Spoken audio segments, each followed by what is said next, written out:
मुनि के उपदेश से आत्मज्ञान की प्राप्ति। मुनि ने कहा, व्याध, उस समय उन मुनि ने इस प्रकार की युक्ति से मुझे ऐसा ज्ञानोपदेश किया जिससे तत्काल ही ये तत्व मेरी बुद्धि में बैठ गया। जिस मुनि ने ये चंद्रोदय के समान मनोहर वचन कहा था, वे ही ये मुनिवर तुम्हारे बगल में बैठे हैं। उक्त मुनि को दिखाकर कहा, उनकी ओर दृष्टिपात करो। ये मूर्तिमान यज्ञ के समान है। इन्हें दृश्य के पूर्वापर का पूर्ण ज्ञान है। यही मेरे अज्ञान का विनाश करने वाले हैं। यद्यपि मैंने इनसे कहने के लिए प्रार्थना नहीं की थी, तथापि इन्होंने ही मुझसे यह बात कही थी। अग्नि बोली, विपश्चित उन मुनि की यह बात सुनकर वे व्याध उस समय विचारने लगा कि ये स्वप्न सृष्टि प्रत्यक्ष कैसे हो गई। यूं सोचकर उसे महान विस्मय हुआ। तब व्याध ने कहा, मुनि, भवताप का अपहरण करने वाले आपने अभी अभी जो बात मुझसे कही है वह तो महान आश्चर्यजनक है और मेरे मन में नहीं बैठ रही है। मुनिवर, स्वप्न में जिनका आपने अपने उपदेशक रूप से वर्णन किया था, उन्हीं को जागृत में प्रत्यक्षता बतला रहे हैं और मैं भी उन्हें प्रत्यक्ष देख रहा हूँ। इसीलिए मैं इसे परम विस्मय की बात मानता हूँ। मुनि बोली, महाभाग व्याध, तदनंतर यह मेरी कौन सी विस्मयजनक घटना घटी, उसका मैं संक्षेप में वर्णन करता हूँ। सुनो, सहसा उतावली मत करो। तुम्हारे समीप बैठे हुए इन मुनिवर ने उस समय वहां मुझे ज्ञानोपदेश करने के लिए वैसा वर्णन किया था और मैं उन महात्मा की उस वाणी से तुरंत ज्ञान संपन्न हो गया। तत्पश्चात उनकी वाणी के प्रभाव से मुझे अपने पहले के अनादि सिद्ध सन्मात्र रूप निर्मल स्वभाव का स्मरण हो आया। फिर तो मेरे हृदय में ये भावना जाग उठी कि मैं ही वह मुनि था। ऐसा ध्यान आते ही प्रचुर आश्चर्यवश स्नान किए हुए की तरह मेरा हृदय आर्द्र हो गया। मैं विषय भोग की आसक्ति से इस अवस्था को प्राप्त हो गया हूँ। ठीक उसी तरह जैसे अज्ञानी पथिक मार्ग के परिश्रम से पीड़ित होकर जल के लिए मिथ्याभूत मृत तृष्णा के पीछे दौड़ता है। अहो, आश्चर्य है, बढ़ते हुए इस मिथ्या ज्ञान ने जो सर्वार्थ शून्य है, मुझे यह किस दशा को पहुंचा दिया। वास्तव में तो न मैं हूँ, न ये स्त्री है, न ये घर है और न यह भ्रम ही है। ये सब कुछ मिथ्या है, फिर भी सच्चा प्रतीत होता है। यह महान आश्चर्य है। अच्छा, अब इस विषय में मुझे क्या करना चाहिए? मेरे अंदर बंधन को तोड़ डालने में समर्थ जो ब्रह्माकार वृत्ति रूप अंकुर है, वह भी काट डालने योग्य है। अतः तब तक मैं उसी का परित्याग करता हूँ। यूं सोच विचार कर मैंने वहां उन मुनि से इस प्रकार कहा, मुनीश्वर, मैं अपने आश्रम स्थित मुनि शरीर का तथा जिस शरीर को देखने के लिए प्रवृत्त हुआ हूँ, उसका भी निरीक्षण करने के लिए जाता हूँ। यह सुनकर वे मुनिवर उस समय ठठाकर हंस पड़े और मुझसे कहने लगे, वे दोनों शरीर अब हैं कहाँ? वे तो अब बहुत दूर चले गए। अथवा वृतांतज्ञ, तुम स्वयं ही जाओ और उस वृतांत को देखो। वहां घटित हुई घटना को जब तुम यथार्थ रूप से देख लोगे तब स्वयं ही जान जाओगे। मुनि के यूं कहने पर मैंने अपनी उस प्राक्तन मुनि शरीर का स्मरण करके वहां जाने की इच्छा से इस स्वप्न कल्पित रूप का परित्याग कर दिया और चिदात्मा रूप अपनी जीव को प्राण के द्वारभूत पवन से संयुक्त कर दिया। चलते समय मैंने उन मुनि से कहा, मुनि, अपने प्राक्तन शरीर का अवलोकन करके जब तक मैं लौटता हूँ तब तक आपको यहीं बैठे रहना चाहिए। यूं कहकर मैं वायु में प्रविष्ट हुआ। तदनंतर मैं बड़ी उतावली के साथ उस वायु रूपी रथ पर आरूढ़ होकर पुष्प की सुगंध की तरह उस अनंत आकाश में जाकर चिरकाल तक भ्रमण करता रहा, परंतु बहुत देर तक भटकते रहने पर भी मुझे वहां से निकलने के लिए उस प्राणी के गले का छिद्र आदि कोई मार्ग प्राप्त नहीं हुआ। तब मैंने मुनि के पास जाकर उनसे पूछा, मुनिराज, यद्यपि मैं स्थावर पर्यंत अपनी विस्तृत संसार मंडल में चिरकाल तक भ्रमण करता रहा, तथापि मुझे वह गले का छिद्र प्राप्त नहीं हुआ, इसका क्या कारण है? मेरे यूं प्रश्न करने पर वे महाशय मुनि बोले, कमल नयन, तुम उस शरीर वृतांत को उपदेश किए बिना ही स्वयं अपनी बुद्धि से कैसे जान गए? यदि योग से एकाग्र हुई बुद्धि के द्वारा तुम स्वयं ही इसका अवलोकन करते हो, तब तो हाथ पर रखे हुए कमल की तरह तुम्हें उसका पूर्णतया ज्ञान है ही।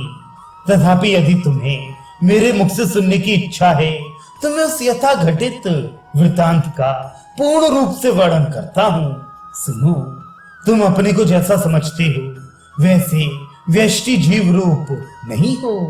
तुम तो समस्त प्राणियों के तप रूपी कमल के लिए सूर्य रूप, कल्याण रूपी कमलों की खान और भगवान श्री हरि के नाभि कमल की कर्ण का अर्थात हिरण्यगर्भ हो।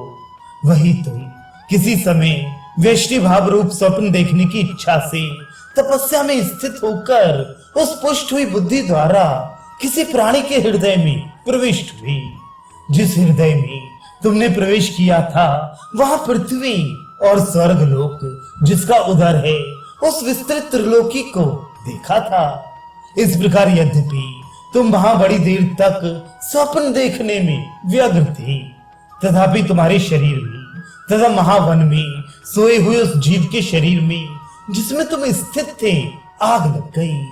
फिर तो धुएं से धूमिल हुए मेघ रूपी वस्त्रों से आच्छादित आकाश चंदोवा सा मालूम पड़ने लगा। आह्लाद चक्र से उड़ती हुई बड़ी बड़ी चिंगारियां सूर्य मंडल एवं चंद्र मंडल सी जान पड़ने लगी। उस अग्नि में जले हुए मेघों पर भस्म पूर्ण धुएं के मेघ रूपी कंबलों द्वारा आकाश को ऐसा आच्छादित कर दिया था मानो वे नीले आकाश दल की रक्षा कर रहे हों। दूर देश में स्थित लोगों ने उसे एक जगह स्थिर हुई बिजली सा देखा।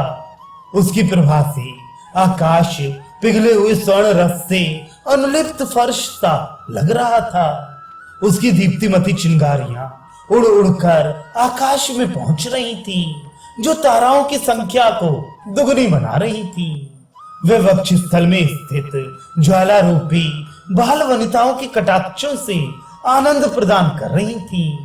उस दावाग्नि में जो प्रलयाग्नि के समान भीषण थी तथा वेग पूर्वक रेंगते हुए सर्प की तरह चारों ओर फैल रही थी। तुम्हारे आश्रम के साथ साथ तुम्हारे तथा उस प्राणी के शरीर को भी जलाकर भस्म कर दिया।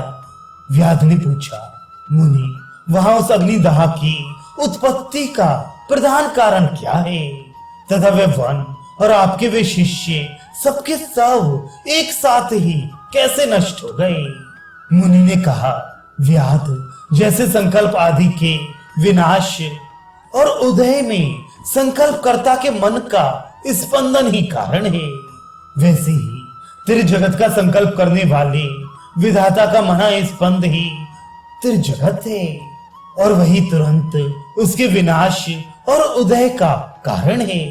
चूंकि ब्रह्मा का संकल्प नगर ही जगत है, इसलिए उसके मन का स्पंदन ही इस संसार में प्रजाओं की उन्नति, क्षय, क्षोभ, वृष्टि और अवृष्टि आदि का कारण है।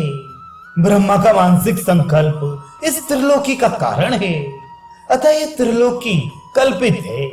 विद्वानों की निर्मल दृष्टि में चिदाकाश में चिदाकाश की ही शोभा विकसित होती है, किंतु जो मूर्ख है उनकी दृष्टि में वे जैसी अथवा जिस प्रकार की भासती है तन्मय ही है, वास्तव में तो वह सत नहीं है।